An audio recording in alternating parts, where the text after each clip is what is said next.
Orioles at Yankee Stadium, fighting for their postseason lives and some pitching matchups that are interesting to say the least, watching the Red Sox and the Blue Jays do it, and, of course, the undefeated Baltimore Ravens hosting the Raiders at 1 o'clock on Sunday. But there's a lot of good things. There's some undefeated going on at College Park as well. Through a relatively lackluster early schedule, DJ Durkin has the Terps at 3-0 and awaiting the beginning of the Big Ten schedule. And here come the Purdue Boilermakers. It's going to be a nice test. 3:30. People a little excited down at College Park. Hopefully the weather clears up a little bit. This guy calls all things Purdue football. He's called the ladies Boilermakers for a long time on radio. Been doing football now for almost a decade. He also works at the university. He's got like a real day job. He is the voice of Purdue football. We welcome Tim Newton, the Director of External Relations at the Krannert School of Management.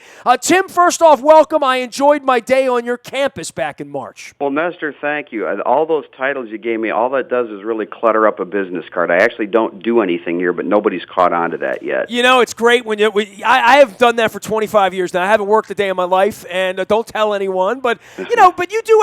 What do you do in the day job? I want to hear about that, and then we'll get to the football team and everything going on there. Yeah, I've worked at Purdue. I'm a Purdue graduate from all the way back in 1981 when Joe Barry Carroll was helping lead the Boilermakers to the Final Four the last time they played there. First time I used the VCR was to tape that Final Four that week. There you go. So there you have it. I can still see the little baby hook that he missed that would have given Purdue the lead against UCLA. Not that we can't let those kind of things go 30-some years later. Was that Rupp Arena? Where was that one?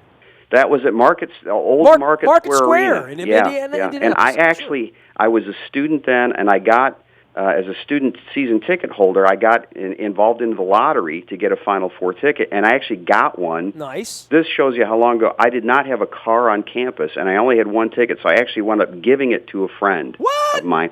Yeah, because I figured, this was my second year at Purdue, and I thought, it's no big deal. Purdue's going to go to the Final Four plenty of times, right? Right. So actually, the flip side of that story is then a couple of years ago when the Final Four was at Indianapolis again, that was the year that Duke beat Butler. Butler was there. Big local story in your part of the world, for sure. Purdue had a chance that year before Robbie Hummel got hurt to get there. The guy that I got the ticket for actually bought 2 Final Four tickets, and he let me use the other one. So I did get to see my Final Four in Indy. It just wasn't with the Boilermakers. Yeah, it's paying it forward now, isn't it? Yeah, 30 years later? Absolutely. Yeah. All right, so look, man, we got some football going on here. We don't know much about Purdue. We don't know much about the Big Ten. We don't know how to beat Ohio State or, the Michigans of today or the Michigan States. We're trying to figure it out, and obviously DJ Durkin here, there's a lot of optimism.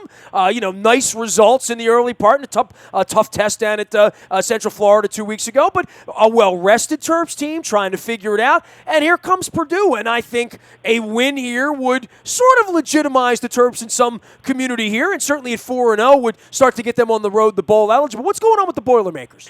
Well, Purdue is 2-1 coming into the conference play.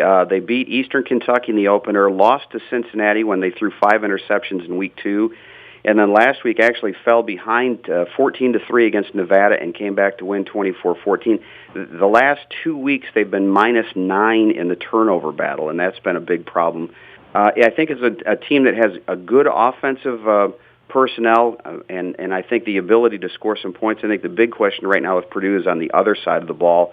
The defense played very well in the second half on Saturday, and folks up here are hoping that can carry over into this week and also into the rest of the Big Ten season. Yeah, tell me about the kid throwing interceptions. I mean, that sometimes you look down, you see 7 interceptions in 3 games against, certainly not Ohio State, not, those type of teams that we're going to be playing, on the other side of this thing now that the Big Ten play has started. But you see the interceptions, you're wondering, all right, is it on him? Is it bad decision? Is it, tip balls? How does this happen at the early part of the season? The 5 he threw against Cincinnati, 2 of them came on tip balls that I think you'd probably have to put on the receiver more than on him. One, he tried to force a ball deep into the end zone through double coverage. He had a little bit of a window, but it was one of those, it was first down and probably not a time there to take that kind of a shot. And then 2 were on him.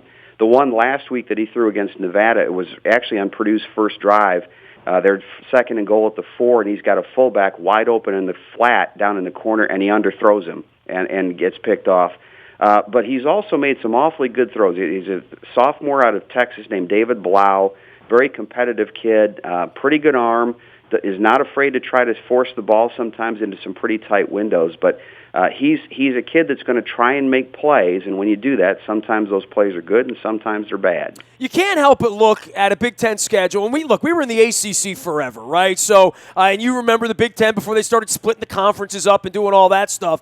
Maryland used to have Florida State and sort of everyone else. I mean, there were years that Clemson was okay, or Virginia was okay, or North Carolina was even okay, and then they started blowing the thing up, and here comes Miami and Boston College, and a bunch of other teams. For the Big Ten, for us, your schedule is so much different than our side of the bracket, right? Not to disparage, Iowa or Minnesota or Northwestern Indiana, but that is a far cry. I mean, Maryland has a schedule coming up, and I always hear about the SEC and, what a buzzsaw it is for Alabama whenever they have to go somewhere. And Maryland has Michigan State, Michigan, Ohio State, and Nebraska coming down the pipeline. 3 of those 5 games on the road. It's kind of treacherous, and it's different, and it's bigger, and it's a different style of football, and it feels like you're really overmatched when you come into some of these. Like, there's 5 Florida States waiting for you in the old Maryland parlance. But, Purdue does have a different kind of schedule, and, I think you would even agree it's a little easier. It's a little more kind, There's no question. And I think, first of all, I've been around long enough. I remember when the Big Ten actually had 10 schools.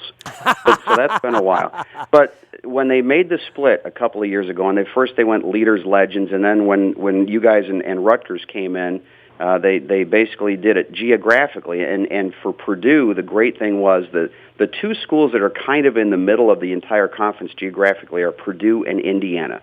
Bloomington is about 2 hours southeast of here.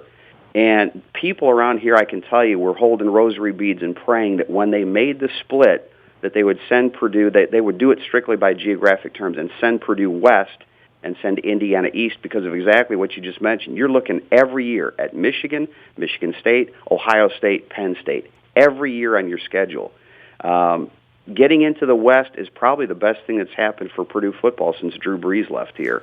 Now, they haven't been able to capitalize on it yet, but somewhere down the road, that's going to pay some dividends. And, as much fun as it is maybe for your fans to see some of those marquee teams, we've got right now Michigan, Michigan State, and Ohio State right where we want them, which is off the schedule. He is Tim Newton. He calls all things Purdue Boilermakers football. They are 2-1 and coming to Byrd Stadium on Saturday at 3:30. And we'll see what DJ Durkin's troops have under the hood. Let me just say this about Purdue. I went out there for a basketball game. It's never been on my bucket list to go to West Lafayette. I'm not being mean or whatever. No one has ever, extolled the virtues of that for me. And I've seen a lot of college football, not as much college basketball in many places, but I've been in some weird places. I mean, I found myself in the barn in Minnesota 20 years ago for a Minnesota-Iowa game one day because I was out there for a football game. And as I've gotten older, and I've been doing this for 25 years now, I'm not as fired up on a Saturday to drive from Nashville to Knoxville to see a new stadium, maybe the way I was when I was 28, But this past year, Maryland was very good at basketball. We were out in Indianapolis for the Combine for 5 days, as we always are, looking at the NFL. And I looked down on the schedule. I'm like, oh, my God, the Terps are playing at Purdue on Saturday. Let's extend the trip by a day. Let's go up there. And it turned out to be just an incredible basketball game. You never know when you're going to trip into a bucket list item that you didn't even know was on your bucket list. But once I went there and I started reading up the week before and the John Wooden thing, and I'm such a Wooden guy, right? And I saw, I parked in your football stadium lot. It was cold as hell. I walked in. Everyone was friendly. Everyone was nice. My seat was literally in the middle of the stands, and I know you know what I'm talking about. Yep. In that circle there. I had Purdue fans literally breathing on the back of my neck. And, my laptop was out, and they were doing the whole Purdue, like, sort of that steamer thing you guys do. Yep. And you were doing the Indiana sucks chant, which I thought was awesome. And I had as much fun that afternoon. And I set out from Indianapolis on a cold morning and didn't think much of it. I thought, we're going to see a basketball game. Maryland's pretty good. Maybe. And Maryland got creamed, by the way, so it wasn't good in that way. But what an experience. Everyone should see a basketball game in Purdue. Well, I'll tell you, and I'm not a member of the Chamber of Commerce and the local convention and visitors bureau, and they would be mad if I said this, but my slogan for our town has always been, it's a great place to live, but you wouldn't want to visit, because we're not exactly known as a tourist destination. destination. We don't have the inner harbor like you all have there at Baltimore, and and the great crab cakes and all that kind of stuff. We've got tenderloins here, but that's another story. Hey, I ate at that little diner that Guy Fieri ate at. You know the place I'm talking. Triple X. I'm not being mean. It was the worst thing I've ever eaten in my life. I'm still, and Guy's usually pretty good. Yeah. But it wasn't my kind of grease. It was historic. That is the first drive-in restaurant in the state of Indiana. So you got that going. It was nifty until the food came. I mean, I'm not being mean. It wasn't. It just wasn't my 2 a.m. type cup of tea. But I wasn't 2 a.m. I was like 7 at night. Well, I was going to say, most of the guys that go in there at 2 a.m. are not very discriminatory in their taste at that point. But the problem was I was sober and it was like 6:30 at night. And I was really hungry. I get it. And I'm saying, should we just make it back to Indianapolis and hit St. Elmo's, or should we try the Triple X? And clearly, I'm telling you, it just wasn't my favorite meal. That's life's lessons. We all learn. That's right. But going back to basketball a minute, there's no question. Purdue has long been known as a basketball school. Even you can take the success, and we had some great success here when Joe Tiller was a football coach with Drew Brees and then Kyle Orton. But the state of Indiana, it's basketball. I mean, I'm originally from just outside Buffalo, New York. And I didn't really understand until I'd been here several years how ingrained basketball is into the whole fabric, not just at Purdue, but you've got IU 2 hours away in Butler and the whole high school, the Hoosiers legend and all that kind of stuff. And it's hard to drive around here and not find a bunch of basketball hoops up in driveways and on garages and all that kind of play. And you don't see kids outside playing football. You don't see them outside playing baseball. You do see them outside playing basketball. He is Jim Newton. He calls all things Purdue. You call the ladies, too. So you have like a seat in Mackey all the time. I mean, you get that action like 20 times a year, huh? I've asked for my own private restroom, but they haven't come through with that yet. That's my next goal in life. Then you wouldn't got a room. You can at least get a bathroom, right? By the way, they just put a new John Wooden statue up last week. You'll have to come back because now there is a John Wooden statue outside of Mackey Arena.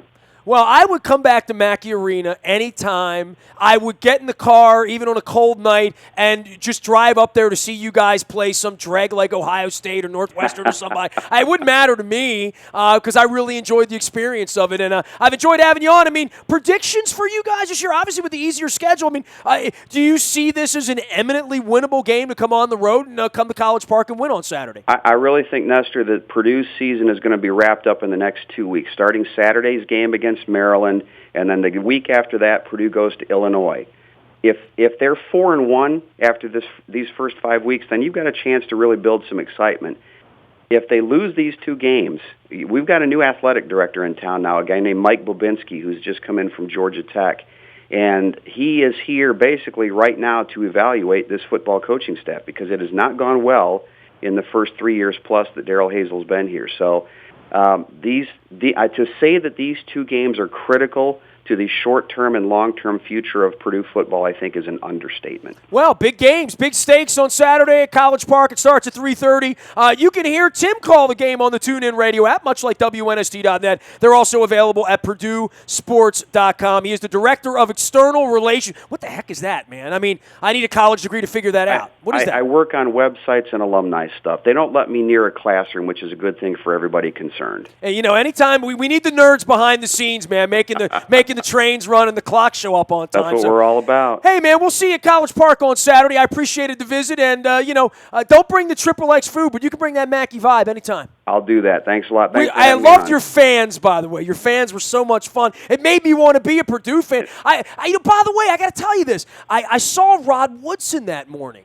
Literally walking through the streets of Indianapolis. And I know Rod, very well from our years together here. One of my favorite dudes ever in sports, Rod Woodson. Saw him play in high school at Fort Wayne Snyder High School, and you could tell right then that this guy was something pretty special. Well, he was faster than everybody on the planet, right? Let's start with that, right? Absolutely. I saw him that morning, and I was kidding around. I said, hey, man, I'm going to Purdue later today. He's like, what'd you do to deserve that? I said, what's there to do in Purdue?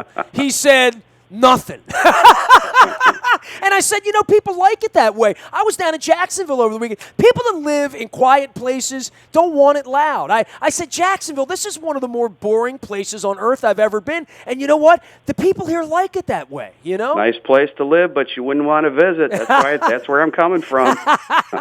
Tim, take care of yourself. We'll see you in a couple hours. All right, thank you. You got it. Tim Newton joining us from the great state of Indiana and the great place of West Lafayette. I highly recommend to visit the Mackey. That's all I'm going to say. And I'm going to recommend it even more if the Terps can beat the Boilermakers and go to 4-0 on Saturday afternoon. So many good things going on. We got the Orioles playing the biggest games that they're going to play at Yankee Stadium this week, and hopefully still playing games on Tuesday and Thursday and Friday of next week. And, of course, the undefeated Baltimore Ravens taking on the Raiders this weekend. You can find me anywhere the internet is served in the Bahia Toyota Audio Vault 24 hours a day. The aforementioned TuneIn Radio app. Downloadable, podcastable, listen anytime, where you want, including West Lafayette if you wish. The morning newspaper ships to your email inbox at 7 a.m. every morning. That's powered up by Planet Fitness and PlanetFitness.com. And last but never least, breaking news does happen first on the WNST Tech Service. You sign up for that. You always get the news first. Never spam. Always brought to you by Coons Ford of Security Boulevard. Dennis will be here next Thursday driving you home, getting you ready for hopefully some Oriole ALDS action.